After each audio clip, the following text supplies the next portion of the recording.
Alors bonjour Monsieur Riemann, vous êtes député de la Guyane. Merci de nous recevoir à l'Assemblée nationale. On va rentrer dans le vif du sujet. Vous êtes élu député depuis juin 2022. Vous avez plusieurs mois d'exercice en tant que député. Auparavant, vous étiez militant et vous occupez d'autres fonctions.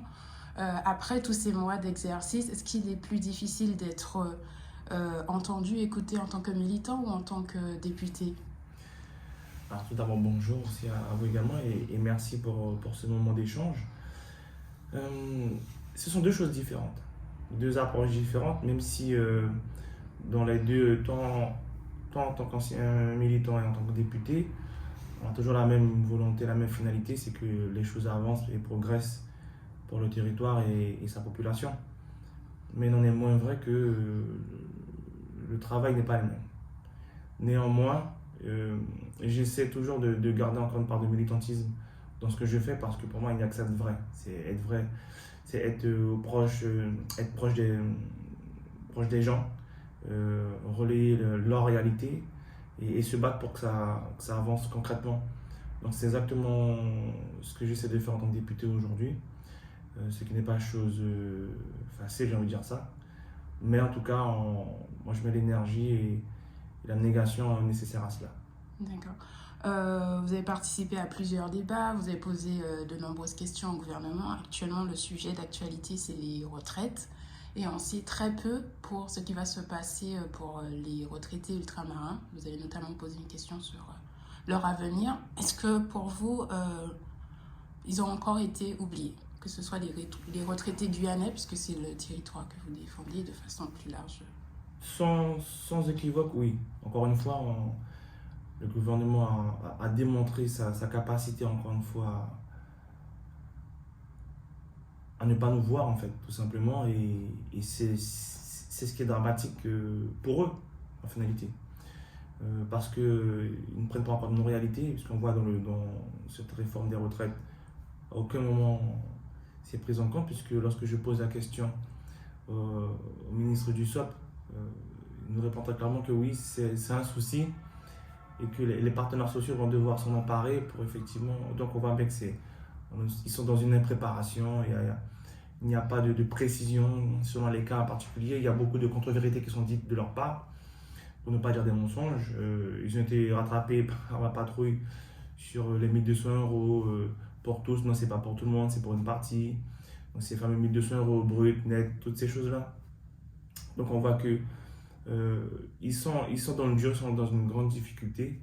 Et au-delà de ça, lorsqu'on pose des questions à l'hémicycle, lorsqu'on est dans les débats concernant ce projet de loi, il n'y a pas forcément de réponse. Et c'est ce qui est inquiétant en fait. Donc il n'y a rien de rassurant derrière. Ça reste encore pour moi un scabreux à beaucoup de niveaux. Donc c'est pour toutes ces raisons-là que bien sûr on s'inscrit en négation totale à ce projet de loi. Et il n'est pas question pour nous de cautionner, de demander aux gens de travailler 2 ans supplémentaires. Aujourd'hui, vu ce qui se passe un peu partout. D'accord. Est-ce que c'est un sujet qui reste prégnant lorsque vous rencontrez des personnes de votre circonscription? On sait qu'ils sont confrontés à la vie chère, au taux de chômage. Est-ce que la retraite, c'est un sujet prégnant ou c'est le quotidien, gérer le quotidien qui est le thème le plus fort lorsque vous interrogez les personnes de votre circonscription? En fait, il y a les deux. Il y a les deux parce que lorsque vous parlez avec des jeunes, leur sujet, c'est pas la retraite. C'est effectivement, vous avez raison, c'est au quotidien, pour se loger, se nourrir, un emploi, faire face aux difficultés du quotidien. Après, il y a les travailleurs qui sont peut-être pas très loin, sont allés entre 7 8 ans en moyenne, voire un peu moins dans leur fin de carrière en tant qu'actifs. Effectivement, c'est un sujet prenant pour eux. Donc on est sur deux niveaux différents, ouais, avec des populations différentes aussi également. Mais ce sont deux sujets majeurs du moment, même si pour les personnes qui ne sont pas très loin de rentrer en inactivité, comme on dit si bien, le sujet du quotidien est très présent aussi également. Donc on- ça fait partie des sujets du moment en tout cas, la réforme des retraites, mais on n'occulte pas, mais pas du tout, ça reste toujours, en tout cas en ce qui me concerne, le fil rouge. C'est le quotidien des uns des autres et comment on doit y répondre, j'espère, très rapidement. D'accord. Sur la question du quotidien, récemment, l'Assemblée nationale a adopté la commission d'enquête sur la vie chère. Pour vous, alors qu'est-ce que vous attendez de... Enfin, c'est une proposition des socialistes. Pour vous, qu'est-ce que vous attendez de cette commission pour la Guyane? Alors, tout d'abord, comme on l'a dit, on a félicité notre collègue Johnny Adjar de la Martinique pour cette mise en place de cette commission d'enquête. Après, comme j'ai dit, je relativise un peu aussi. Je dis que ça ne reste quand même qu'une commission d'enquête. D'accord? Il y a déjà eu des commissions d'enquête sur le même sujet avant pour nos territoires.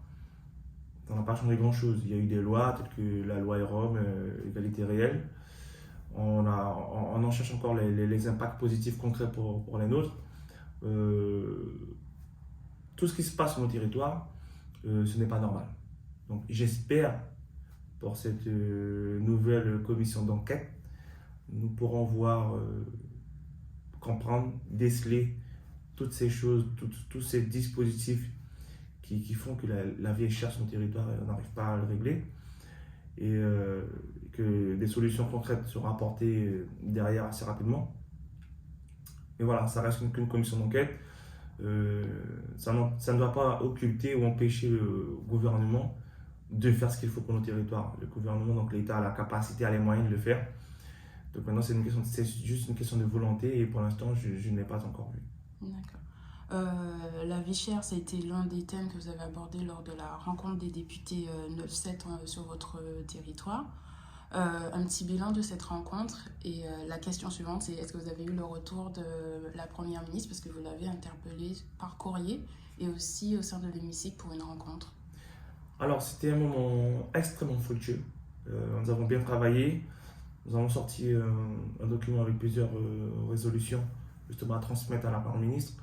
Volontairement, on ne l'a pas encore rendu public, en voulant lui en faire la primauté. Mais force est de constater, malgré notre courrier, notre relance dans l'hémicycle, notre relance encore dans l'hémicycle, un petit mot fait avec une pointe d'humour avec des collègues, toujours au sein de l'hémicycle, par Madame Borne, force est de constater qu'il n'y a pas de réponse positive à ces doléances. Donc nous nous rencontrons ce soir pour discuter de ça. Et des décisions seront prises. Mais bon, on va pas quémander quelque chose. Hein. Elle ne veut pas nous voir. Selon les décisions qui seront prises collectivement, nous verrons bien. En tout cas, en ce qui nous concerne, je ne quémanderai pas un rendez-vous à Madame Borne, ça c'est sûr. D'accord. Est-ce qu'au cours de l'année, il y aura d'autres rencontres d'abord entre vous pour détailler sur d'autres thématiques? Alors, c'est prévu, une autre rencontre est prévue cette année à La Réunion. Donc c'est le prochain point de destination pour nous. Donc ça sera normalement entre août et septembre. On attend la date précise, mais d'ores et déjà le rendez-vous est pris pour une prochaine rencontre. D'accord. Toujours sur la Guyane et de façon extensive sur l'outre-mer, en mois de mars prochain, il y aura la loi sur l'immigration. La Guyane est un territoire concerné par cette vague d'immigration. Qu'attendez-vous d'abord de cette loi pour le territoire? Mais encore une fois, lorsqu'on regarde ce document, on voit encore une fois qu'il n'y a rien de particulier pour la réalité des territoires dits d'outre-mer. La Guyane est le seul territoire français à avoir des frontières en dehors du continent européen. Nous avons un pays à l'ouest qui est le Suriname, un pays à l'est qui est le Brésil, un géant même, et nos frontières, ce sont des fleuves. Donc la Guyane a une particularité, j'ai envie de dire exacerbée, sur le sujet. Donc moi, en tout cas, je travaille déjà avec ma collab sur le dossier. On doit on commence nos auditions à partir du 20 en Guyane. Le but derrière, c'est au travers de cette loi, c'est de faire ressortir, j'ai envie de dire, la réalité ou les réalités guyanaises, avec une approche vraiment humaine du sujet.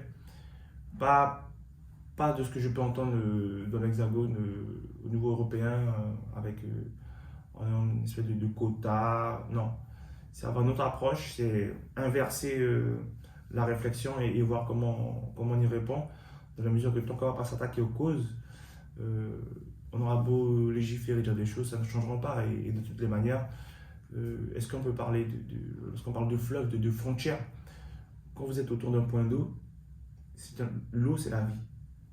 Donc vous avez des bassins de vie sur ce fleuve, sur ces fleuves, autour de ces fleuves. Donc ce sont des bassins de vie, donc par rapport à cela, l'approche doit être différente. Donc moi je m'inscris totalement dans ça. Et j'espère que les amendements et les choses que je ferai remonter par rapport à la réalité de la Guyane seront entendus. Ça va être très très important ce qui me concerne en tout cas. D'accord. Donc pour vous, c'est vraiment apporter cette vision humaine à travers des amendements. Et si toutefois, parce que vous faites partie de l'opposition, si toutefois le gouvernement n'accepte pas, est-ce que vous avez réfléchi à d'autres moyens de faire intégrer ces dispositions? Le but, c'est de convaincre les uns les autres qu'on ne peut pas avoir une approche numéraire ou idéologique sur un sujet tel que celui-ci. Lorsque le malheur frappe quelqu'un, frappe une personne, on se doit de tendre la main, quelle que soit la personne en fait. Parce que j'ai déjà démontré que la réalité que vivent les personnes qui sont des personnes de couleur, on va dire, en France, c'est une autre vie, je vais dire. Et on voit aussi la réaction politique. Lorsque ce sont des exilés qui viennent de l'Europe de l'Est, sont accueillis et des familles sont aidées pour les accueillir. Et lorsque ce sont les exilés qui viennent du continent africain, par exemple, ils sont vilipendés. Il y en a trop, on ne peut pas les accueillir. Bon, il y a 2 poids 2 mesures dans l'approche. Et moi, ça doit m'irriter au plus haut point. Donc moi je l'ai dit, j'ai dit le problème qu'il y a c'est parce que ces gens-là ils sont noirs ou autres, c'est parce qu'ils ne sont pas blancs tout simplement. Et c'est ça, c'est le drame. Donc il ne faut pas avoir de langue de bois sur le sujet. Moi ce n'est pas un sujet tabou. Je rentrerai dedans avec le regard que j'ai, comme je l'ai dit. Après, ça pourra plaire ou déplaire, mais moi je pense qu'à un moment donné, on doit pouvoir apporter autre chose et se dire qu'on peut proposer autre chose que ce qui n'a été proposé jusqu'à aujourd'hui. C'est pour ça que moi je fais le distinguo entre un immigré et un exilé. On parle de personnes qui viennent ici parce qu'elles fuient quelque chose. Soit elles fuient la guerre, elles fuient la misère, elles ont envie d'un avenir meilleur pour elles et leur famille. Donc elles ne viennent pas là par gaieté de cœur en fait. Et lorsque des personnes arrivent comme ça parce qu'elles sont en souffrance, on se doit d'apaiser, ne serait-ce qu'un temps soit peu, leur souffrance, voir comment on peut les aider, et même potentiellement, par rapport au pays d'origine, voir comment la France peut aider, puisque moi je l'ai déjà dit, la France a une histoire particulière avec le continent africain. La France ne peut pas occulter son passé, même si certains voudraient faire du révisionnisme sur le sujet. La France a été un pays colonisateur, à exploiter, et pour certaines entreprises françaises continuent de faire de très, très beaux profits sur le continent africain. Et donc, de ce point de vue, la France doit aider. C'est pas ce qu'elle peut, elle le doit. Donc, la France fait partie des pays riches parce qu'elle a pu bénéficier de ces choses-là à un moment donné. Donc, non, la France doit revoir son positionnement sur le sujet et maintenant voir comment elle peut aider concrètement les pays africains qui en ont besoin ou qui le demandent, parce qu'il faut respecter aussi la souveraineté de ces pays, d'accompagner, les aider à évoluer positivement et à répondre aux besoins de leur peuple également. Puisque fuir un pays, ce n'est pas le développer non plus. Donc la France a un rôle à jouer dans tout ça et elle devra le jouer. Donc, après, la Guyane, qui a une autre particularité avec les pays voisins, c'est, comme je l'ai dit, c'est comment on intègre la Guyane dans sa géographie sud-américaine, pas en ayant le regard européen sur un sujet, mais vraiment un regard guyanais, sud-américain par rapport à notre environnement. Et je pense qu'on peut faire autrement et on peut faire mieux, après de toutes les manières. Tant qu'on ne va pas s'attaquer à la misère humaine, on aura toujours des personnes qui souhaitent un avenir meilleur. Donc c'est comment on y répond globalement. Donc la coopération régionale aussi, les échanges, les discussions avec les pays voisins seront extrêmement importants pour qu'on puisse, j'ai envie de dire, répondre positivement à tout ça. D'accord. Justement, vous êtes membre aussi de cette relation avec un des pays voisins de la Guyane. Pour vous, quels sont les thèmes que vous discutez au quotidien avec eux? dans lequel vous êtes dans un groupe d'amitié, donc dans de ces pays voisins. Quelles sont les discussions actuellement en cours pour une meilleure relation avec ces Alors, deux il y pays? a, il y a- il y a un déplacement qui est prévu tant à l'ouest qu'à l'est, hein, avec le député Castor, où est-ce que nous aurons à parler effectivement de nos échanges, tant sur le volet humain que sur le volet économique, les aides mutuelles qu'on peut s'apporter. Parce que pour moi aujourd'hui, on ne peut pas penser développement du territoire et ne pas penser avec ses pays voisins. C'est illusoire.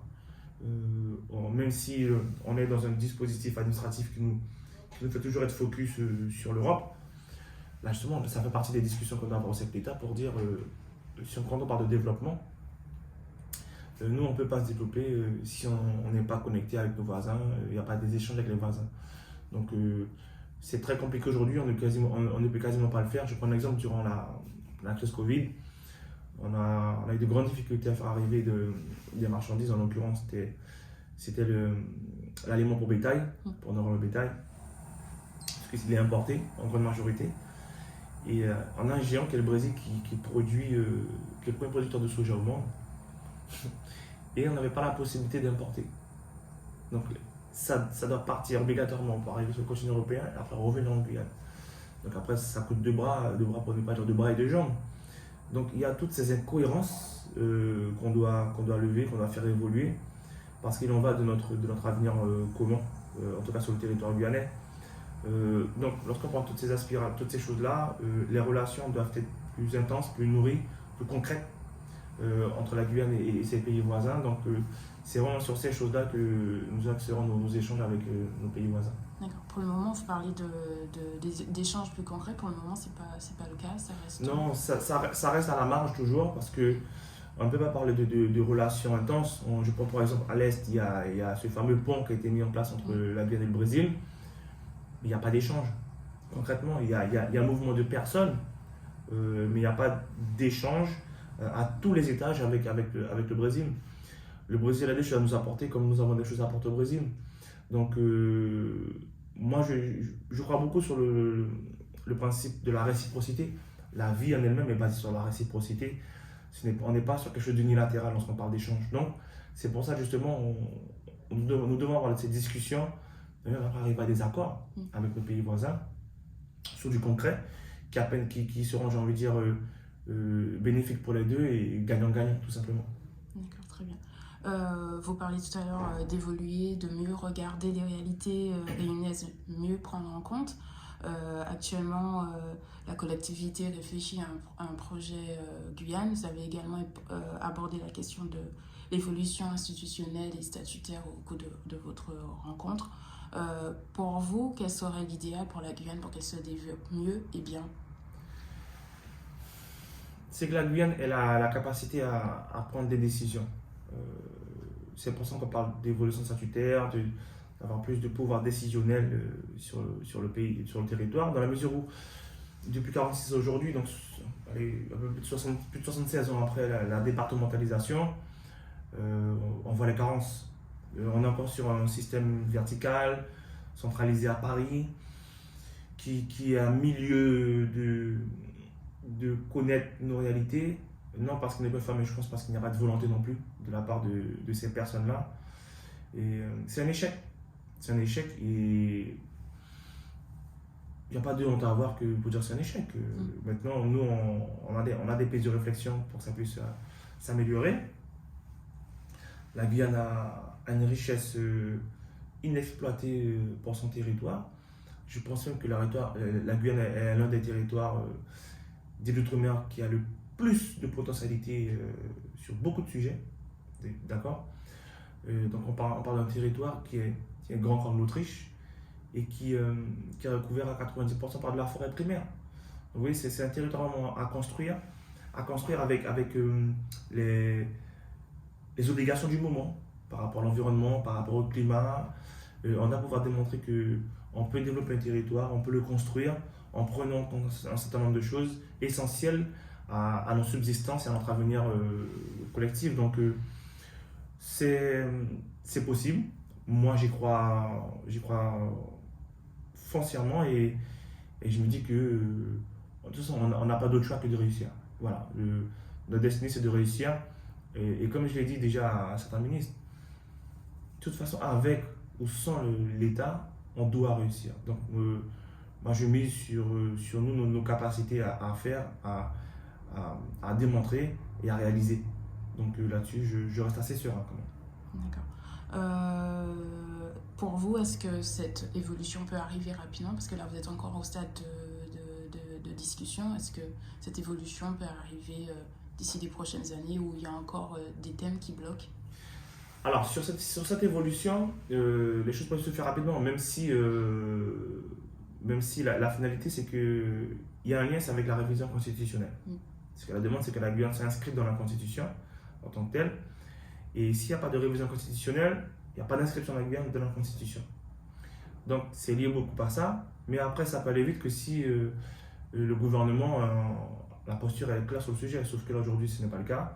Pour moi, le gouvernement est en train de jouer un jeu qui est extrêmement dangereux, avec une volonté bizarre de tergiverser, de tourner autour du pot, alors que nous, les choses sont claires. Hein. Et donc, c'est juste ça. Donc, soit l'État comprend qu'il y a vraiment une volonté d'un territoire. Donc, à contrario de ce qu'a pu dire M. Darmanin, ce n'est pas un sujet qui concerne simplement les élus. Ça concerne tout un territoire et sa population, puisque nos réalités font que, comme je l'ai dit, le système actuel est un échec et on doit passer à autre chose. Donc, on doit passer à notre paradigme. Et pour passer à notre paradigme, on doit évoluer au niveau des institutions et surtout au niveau du statut de la Guyane. D'accord. On va passer sur une autre actualité. En tant que député, vous êtes nommé rapporteur sur la mission d'information autour de l'autonomie énergétique des Outre-mer avec le député réunionnais Jean-Hugues Rattenon. Quels sont les objectifs de cette mission d'information? Donc, les objectifs sont simples. C'est surtout de démontrer quel territoire par territoire, s'il est en capacité d'arriver à l'autonomie énergétique dans sa globalité. Si oui, comment, sous combien de temps qu'il peut y arriver avec les axes. Et sinon, pourquoi? Quelles sont les raisons? Qu'est-ce qui empêche à ce que ce territoire soit autonome énergétiquement? Donc voilà, et chaque territoire a ses réalités en lien avec son environnement. Donc ses possibilités, ses capacités. Donc c'est vraiment territoire par territoire, mettre en exergue cela. Et d'ailleurs, après, je pense que ce sera nous de nous en emparer et de pousser après pour que ça devienne du concret, pour que ça puisse se faire rapidement. Je veux dire ça comme ça, mais le but, c'est vraiment ça. C'est de démontrer ce qui peut être fait ou pas à différents niveaux, pourquoi, comment, et essayer de le rendre concret. D'accord. Dans cette matière, dans ce dossier, la Guyane fait figure d'exemple, puisque c'est elle qui a le plus grand mix énergétique des Outre-mer. Pourtant, elle connaît beaucoup d'épisodes de blackout, de coupure d'électricité. Comment expliquer que, vous parliez de potentialité, avec tout ce potentiel, elle n'arrive pas à électriser toute sa population? Ben, c'est bien ça, ce sont les choix qui ont pu être faits, qui sont faits ou qui ne sont pas faits, qui empêchent d'arriver à ce niveau-là. Et l'État, j'ai envie de dire, là c'est une responsabilité commune entre l'État et les collectivités. Mais néanmoins, aujourd'hui maintenant, comme j'ai dit, on doit passer à un niveau. Et la Guyane, effectivement, est un très bon élève en matière de mix énergétique sur le renouvelable, puisque quasiment maintenant 70% vient de matières renouvelables qui nous permettent de fabriquer l'électricité. Après, lorsqu'on parle de transition énergétique, il y a aussi sur le volet transport.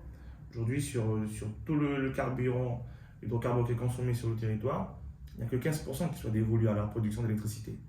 Après, les 85% restants sont dévolus au transport. Donc, partant de ce postulat, le volet transport devient extrêmement important.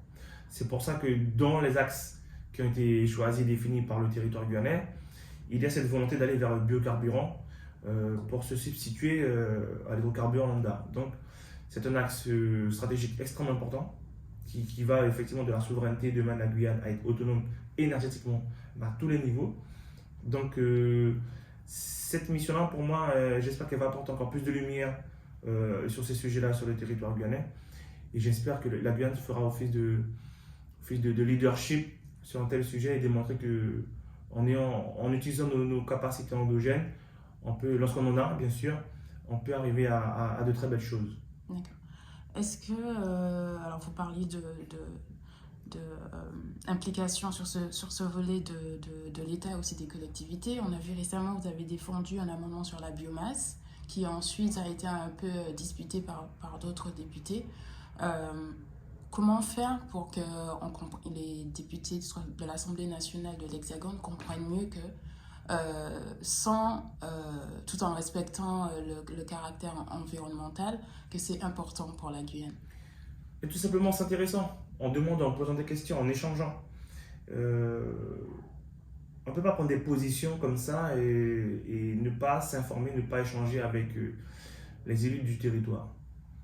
On peut avoir effectivement une posture dogmatique sur un sujet. Mais après, qu'on le veuille ou non, tôt ou tard, nos réalités nous rattrapent toutes et tous à un moment donné. Et au niveau de la Guyane, lorsqu'on a un territoire qui a 90%, c'est de la forêt primaire, plusieurs communes enclavées, 30% de la population n'a pas accès à l'électricité, n'a pas accès à l'eau potable. Donc il y a des enjeux extrêmement importants sur ce territoire-là. Et donc ça veut dire pour son développement son émancipation, la Guyane va devoir toucher à la forêt primaire. On ne pourra pas penser développement sans toucher à la forêt primaire. Et on parle de logement, on parle de transport. Donc toutes ces choses-là sont extrêmement importantes. Et donc ça ne veut pas dire pour autant qu'on va, comme certains ont voulu le faire croire, et ça aussi je m'inscris en faux dans la sémantique employée, la forêt, la Guyane ne va pas être rasée. D'accord? Nous ne sommes pas fous, nous ne sommes pas des illuminés. Je pense, c'est pour ça tout à l'heure que je parlais de démontrer que on peut aller vers un développement harmonieux en ayant un impact, le plus minime soit-il, mais on aura un impact sur notre environnement, mais on aura un impact mesuré, durable, qui ne mette pas en péril, comme je l'ai dit, notre avenir en commun. Donc, moi, je m'inscris totalement dans ça. Ce n'est pas avoir une posture capitaliste dans la mesure où on prend et c'est mortifère. Non, c'est revenir à des équilibres à taille humaine, déjà, pour dire voilà, je peux faire ça parce que c'est la limite, l'impact est mesuré, et je sais qu'au bout de temps, il se renouvelle, ça permet de recommencer. Donc, on le voit dans l'agriculture, lorsque vous faites un certain nombre de temps sur une parcelle, vous arrêtez, vous la laissez en jachère, vous passez à autre chose pour continuer à pérenniser cette vie-là. Donc, c'est ce que nous devons démontrer aujourd'hui, sortir de ce système de rente, de toujours prendre plus, prendre, et d'être dans un système vraiment où on est en équilibre, d'accord, on est juste, on prend juste ce qu'il faut, on ne prend pas plus qu'il ne peut donner, et on ne rejette pas aussi des choses toxiques qui tueraient notre environnement. Donc voilà, c'est vraiment dans cette posture-là que je m'inscris, et ça veut dire que si on décide de le faire comme ça, pour moi, on saura le faire. D'accord. Donc cette mission, les conclusions seront disponibles quand vous allez... On espère là pour les grandes vacances à venir, puisqu'on a un dernier déplacement au mois de juin, c'est en Polynésie, la Polynésie qui est assez particulière, avec c'est une archipel avec 118 îles, donc c'est énorme sur une taille qui reviendra à recouvrir l'Europe. Donc ça, on termine par la Polynésie, puisque c'est assez atypique dans l'approche, mais toujours tout autant intéressant. Donc on espère pour les grandes vacances 2023, le rapport sera rendu et qu'après les choses pourront se mettre en œuvre, je l'espère. D'accord. On arrive bientôt à la fin de notre temps d'échange. Vous parliez beaucoup qu'il y a peu d'écoute de la part du gouvernement vis-à-vis de la Guyane, mais aussi des Outre-mer. Est-ce que toutefois vous êtes optimiste sur les prochains sujets qui vont être abordés, sur cette relation entre l'État et les Outre-mer et la Guyane particulièrement? Je vais vous faire une réponse honnête, qui ne va pas être une réponse politique. Ça va être une réponse totalement, vraiment humaine. Notre salut ne viendra que de nous-mêmes. Après 7 mois, je ne crois pas que l'État, le système, les gens qui viennent siéger dans la majorité veuillent comprendre et veuillent faire fait écho de nos réalités pour que ça puisse changer. Il y a trop d'hypocrisie et de démagogie dans tout ça. Il y a un manquement de sincérité. Les problèmes des ultramarins sont les problèmes des ultramarins.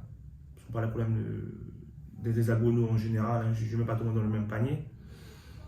Et c'est triste de faire ce constat-là, mais moi, ça n'enlève aucunement ma volonté à ce que les choses évoluent, j'ai envie de dire, positivement. Donc ça passera par nous-mêmes. Ce qu'il faudra qu'on fasse, on le fera. Mais lorsqu'on vous parle d'égalité, de fraternité dans la République, ça n'existe pas. Et là où là où je pourrais m'en vouloir, peut-être moi et peut-être un peu les autres aussi, mais peut-être pas m'en vouloir, c'est peut-être pas la bonne terminologie, mais avant nous, ils avaient écrit. Lorsque vous lisez Damas, Césaire, Fanon, depuis son époque, impressionnant ce qu'il a pu écrire, ce monsieur-là qui est parti très tôt, mais c'est déjà écrit. Et en fait, je sais pas, c'est par réflexe, par notre histoire, notre héritage, j'en sais rien, on a les mêmes comportements, mais ça aura les mêmes résultats en fait. Et non, en fait, moi, je veux être en rupture avec ça parce que je veux honorer la mémoire de ces personnes-là. Aujourd'hui, je suis dans une position où il faut honorer leur mémoire et ils ont déjà dénoncé. Je prends par exemple Kataye, sa dernière apparition à l'hémicycle, il dénonçait ces choses-là déjà. Et là, l'histoire a fait qu'il n'a pas pu rentrer au pays pour échanger ça avec la population. Moi, je m'inscris totalement dans ça. Rentrer, échanger avec eux, leur dire ce qui se passe et où on en est. Donc, je ne sais pas de quoi demain est fait, mais moi, aujourd'hui, je suis convaincu que le salut de nos territoires, de nos peuples, ne pourra passer que par notre capacité à faire entendre nos voix. Vu ce que j'ai vu en 7 mois, je ne fais pas d'illusions. Pas du tout. D'accord. Alors, un petit mot pour la fin. C'était une belle conclusion, mais est-ce que vous voulez rajouter un mot supplémentaire, un message? Un message. J'ai vraiment le souhait que les hommes et les femmes qui sont engagés en politique viennent avec de la sincérité et après on peut passer en engagement politique si on n'aime pas l'autre en fait.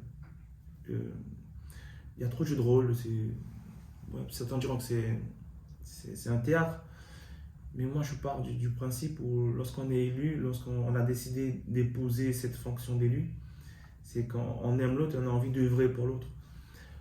Il y en a trop qui viennent pour eux, c'est le soi, le jeu, et c'est dévastateur. C'est ce qui fait que les gens se détournent de la politique et c'est ce qui fait qu'ils ne se retrouvent pas. Parce que j'entends beaucoup qui disent oui, les Français, les Françaises, mais vous parlez d'eux, mais on parle d'eux, mais on ne s'occupe pas d'eux en finalité.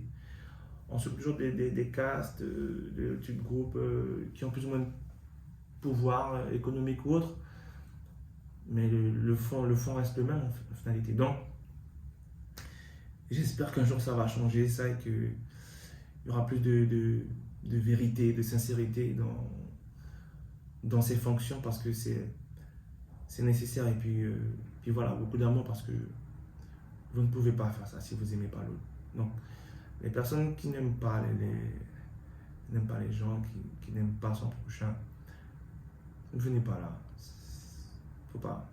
C'est dévastateur. C'est la prise de conscience que vous avez eue lorsque vous avez été, enfin depuis votre fonction, parce qu'avant, comme vous le disiez en préambule, vous restez militant dans l'âme. Est-ce que c'est ça qui vous a choqué, le manque de sincérité? Oui, parce que sans sincérité, comment réussir à trouver des solutions aux problèmes auxquels on peut être confronté si on n'a pas de sincérité? Si on ne se dit pas des vérités, si on n'est pas vrai les uns envers les autres, c'est ce qu'on n'a pas envie de régler les problèmes. On se donne juste un rôle pour faire croire que. Mais après, regardez l'état du pays. C'est dramatique, mais c'est ça. Les faits sont études sont là. On est toujours Vous savez, j'ai fait mon intervention dans l'hémicycle mercredi la semaine dernière. Parce que j'ai dit, vous êtes une bande d'hypocrites, vous faites de la démagogie et je leur dis d'arrêter votre cinéma. Et plus les jours passent au travers de la réforme des retraites, et plus ces mots sont clés en vérité, en finalité. Et je ne pensais pas que j'aurais vu aussi juste au travers de ces mots-là. C'est sorti comme ça, il n'y a pas de réflexion particulière, parce que j'ai réagi par rapport à ce que j'ai pu entendre un moment dans l'hémicycle. Et voilà, il y a trop de gens qui sont en train de jouer. On fait des pseudo-indignations sur des mots donnés, mais on n'est pas indigné de voir ce qui se passe au niveau de la France, et encore plus nous, ce qui nous arrive chez nous, parce que lorsqu'on parle de nos réalités, ça n'est une personne, ça leur glisse dessus. Alors que les gens vivent des drames sur nos territoires, et lorsqu'on vous les expose là, à la limite, si on ne fait pas chier, quoi. Donc, partant de ce principe, une fois que je constate ça, je dois modifier mon approche. Et pour moi, comme je l'ai dit, c'est avec les nôtres qu'on va pouvoir réussir. Donc, c'est mon souhait, c'est de dire que j'espère qu'il y aura une prise de conscience à un moment donné que ce qu'ils font là, ça a une limite. Et elle est en train d'être démontrée depuis quelques temps dans les rues des territoires français, tant de l'Hexagone que dans les Outre-mer, par rapport à la réforme des retraites. Parce que les gens ils défilent contre la réforme des retraites, mais il n'y a pas que ça. Il n'y a pas que ça. Quand vous avez de telles souffrances qui s'expriment à différents niveaux, on ne peut pas rester insensible à ça. On doit trouver là où les solutions pour que les gens arrêtent de souffrir. On ne vient pas au monde pour souffrir. Les gens ne viennent pas au monde pour que chaque jour, des parents puissent regarder leurs enfants et se demander est-ce qu'ils y arriveront en fait. La vie, c'est pas ça. Et comme pour lui faire honneur à quelqu'un que j'ai rencontré récemment en Martinique, et qui a plus d'expérience que moi dans la vie, m'a regardé, il m'a dit, en échange, il m'a dit, tu sais, Davy, la vie est belle, et c'est le monde qui est méchant. Il a tout résumé dans cette phrase-là. On a de quoi passer de très bons moments dans cette terre parce que nous sommes tous de passage, mais il y a des événements, il y a des personnes qui font que d'autres voient la misère, d'autres sont en grande souffrance, d'autres sont en grande difficulté. Et moi je crois sur la réciprocité, sur le partage des choses infinies. Donc voilà, il y a tout ça qui est mêlé aujourd'hui dans mes réflexions, c'est que maintenant par rapport à ça, comment faire, comment s'extirper de ça, comment apporter une plus-value dans les actions que nous menons en venant ici, pour qu'on n'ait pas l'impression de perdre notre temps. Sinon ça risque d'avoir un effet dévastateur. Donc voilà, c'est toujours rester, une fois qu'on fait ce constat, d'avoir une réflexion pour apporter un positif à un moment donné. Donc moi, c'est le message que je sois passé. Comme disait Nelson Mandela, poser un genou à terre, ce n'est pas abandonner. C'est juste se reposer pour mieux recommencer. Donc, je peux comprendre que certains soient fatigués d'une certaine lassitude de ce qu'ils peuvent vivre. Mais il ne faut pas perdre espoir, il ne faut pas abandonner. Ils ne sont pas seuls. Il y a des gens, des personnes vraies qui continuent à se battre au quotidien et on dirait que tôt ou tard, ça marchera. D'accord. Merci beaucoup, monsieur le député. Merci à vous. Merci.